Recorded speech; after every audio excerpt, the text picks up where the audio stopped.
Hello YouTube, this is shadowhero90, welcoming you to my 4400th video. And I really gotta say thank you to all of my subscribers, all 1726 of you. You're all awesome and you're all great. And now, without further ado, I will be presenting some previews of videos that I have in the works that I will eventually complete and upload to YouTube.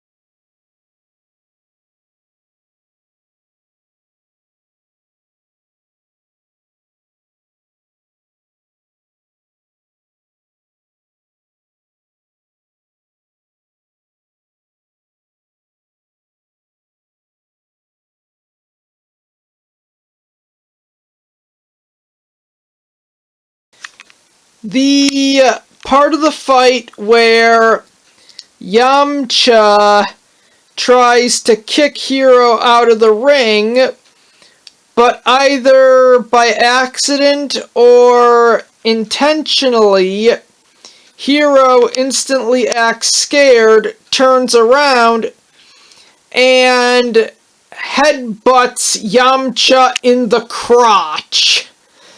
That part of the fight was just hilarious.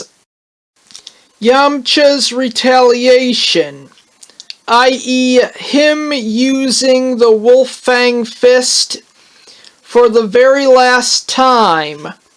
And sadly, this is the last time that we would ever see this technique used. The Forces team that Amanda Waller sent, thus requiring her to take even more drastic measures, i.e. sending in the Suicide Squad or Task Force X, even though it's, well, a tie-in to the Batman Arkham games. Even though I'm not one of those idiots who says that this film isn't canon, or who would say that, 'cause it is, and it's awesome. The Suicide Squad couldn't get close enough to Riddler without causing an explosion, which tipped off an alarm that was tied into Batman's tech. And when Batman thought something might be going wrong, we get a scene that shows how good of a detective Batman really is. The Suicide Squad did try to cover their tracks by uploading pre-recorded footage of the Arkham staff into the security feed, but Batman has dragged so many villains into Arkham that he has memorized who works there and when they're supposed to be working. So he could tell that this was pre-recorded footage on the first time he watched it. Batman gets to Arkham Asylum and the fight quickly begins. Batman systematically takes down every member of the Suicide Squad one by one. And I just really like the part where Batman goes up against King Shark and he has these taser gauntlets and basically uses one of them to give King Shark the old Johnny Cage special. And the look on his face is 100% fitting. If a god basically gives you a heat taser punch directly to the balls, it is going to hurt. Like, you can tell it would just by looking at the face of King Shark here. So anyways, another thing I like about this fight is that you think it's over, but it's not. Deadshot causes an explosion with a rocket launcher, and Black Spider emerges, seemingly having defeated Batman somehow, which actually makes it all the more rewarding when we find out that he didn't. Batman just needed information, and the best way he could think of at the moment to find out what was going on was to knock out Black Spider and switch outfits with him, infiltrate the Suicide Squad, and then pretty much just wait until the right moment to strike. Or, in the instance of this movie, wait until his cover is blown. And you're probably wondering, what exactly did the Riddler steal from Amanda Waller? Well, when Killer Frost tracks him down to kill him, we find out that the reason that Waller wants the Riddler dead is because he knows how to defuse her nanobombs.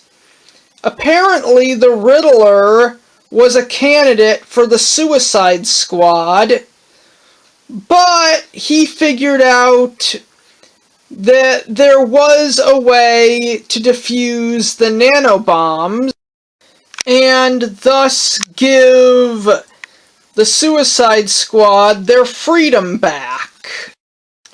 The process involved sending at least 500 volts of electricity through their bodies, but it actually worked for every member of the Suicide Squad, except for King Shark, whose skin was too thick, and Black Spider, who was stumbling around Arkham Asylum in the Batsuit.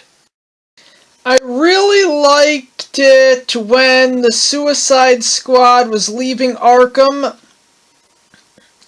They have this encounter with the Joker, and Deadshot basically stands up to him, and he does it in the most ingenious manner. And it kind of shows why Deadshot is the assassin that he is. He just walks up to the Joker telling him that the gun he's holding has no bullets in it, and that the Joker will pull the trigger, nothing will happen, and then Deadshot will just kick his ass.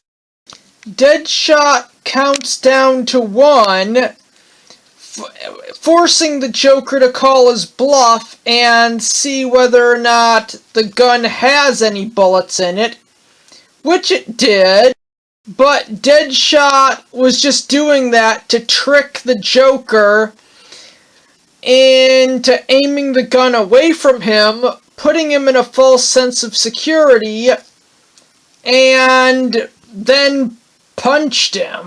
He was able to get his wrist gauntlet gun thing back, but the Joker was able to escape using Harley Quinn as his hostage. Anyways, the trigger to the nuke the Joker stole was inside Harley's mallet. The breakout scene was also really cool. It was really unique to see both Batman and the Suicide Squad fighting to bring down the Arkham Rogues and contain them. In all fairness, now that I think about it, this should have been, Batman v Superman Dawn of Justice should have been Batman v Suicide Squad Dawn of Justice. In other words, the DCEU should have done this in live action. We should have gotten our own live-action Batman vs. the Suicide Squad movie. As Deadshot makes what Lola just said. But Lola's persistent. And when Lynn tells her that Lucy is at a poetry convention, well, Lola goes against Lucy's wishes and steals the doll. And instantly has a tea party with it, and eventually ends up breaking it.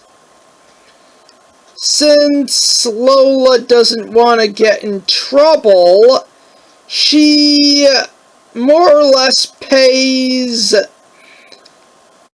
Lori to drive her to an antique shop or a doll shop or something to get a replacement. But when she wakes up the next morning, the doll is there.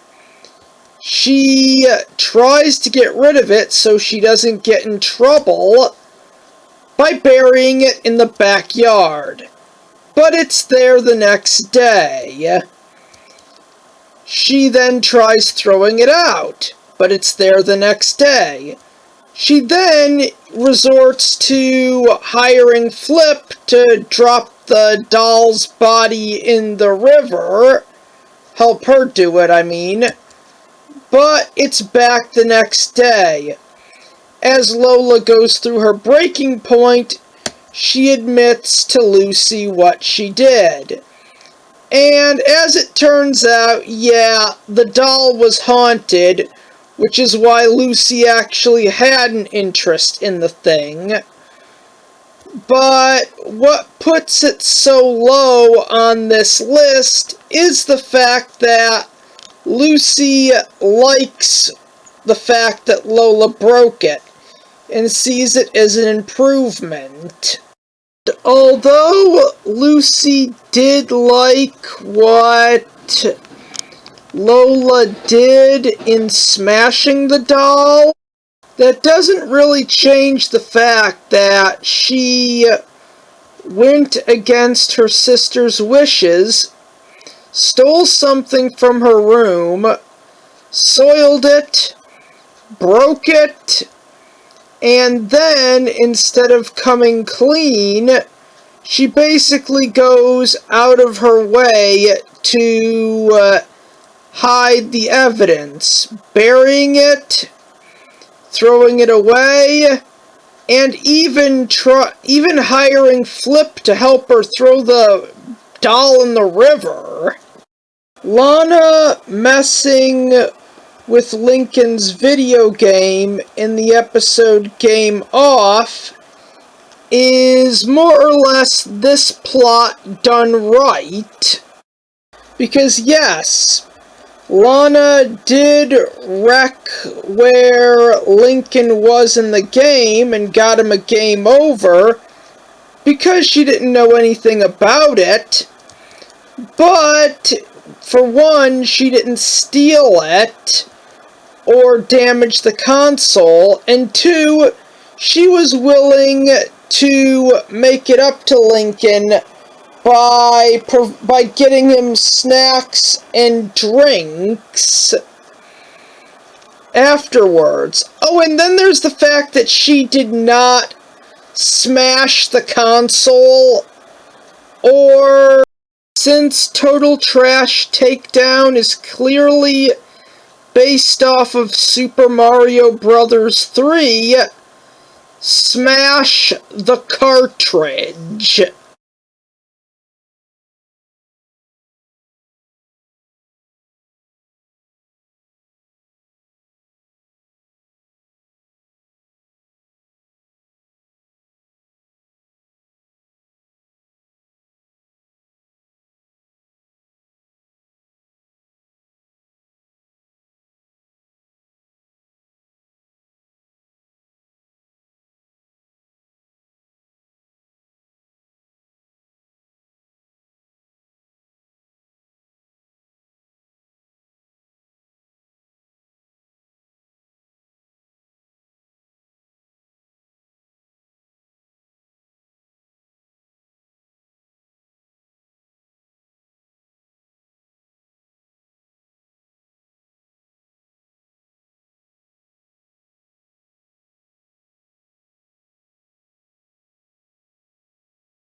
And those are just some of the videos that I have in the works.